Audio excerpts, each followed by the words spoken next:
In this video, we're going to look at how to reduce fractions. So we're going to start with the example 24/36. Now, in order to reduce fractions, we want the final fraction to be the same amount as our starting fraction. But we also want the numbers to get smaller. So we're going to divide by a form of 1. So that dividing by 1 will give us an answer that is the same amount as our starting fraction.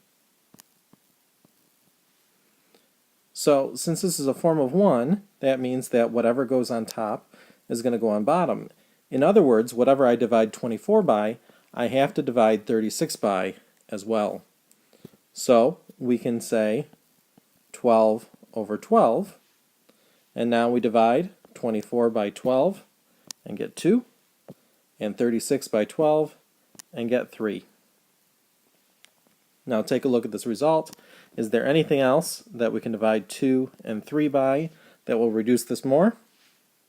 And since the answer is no, that's the most reduced form. Now let's do another example.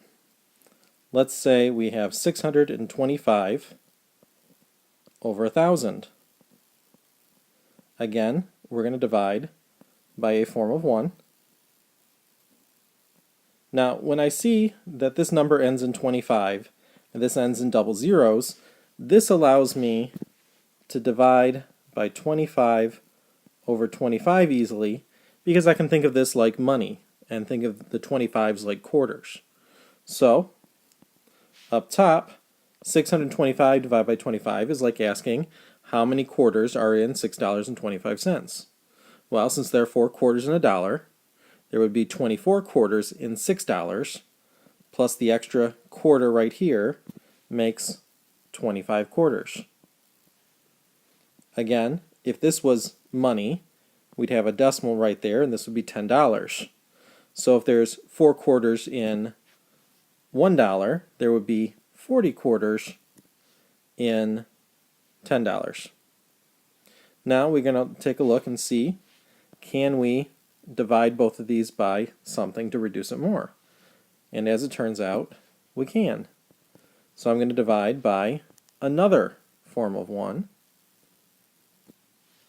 This time, I can divide both of these by 5.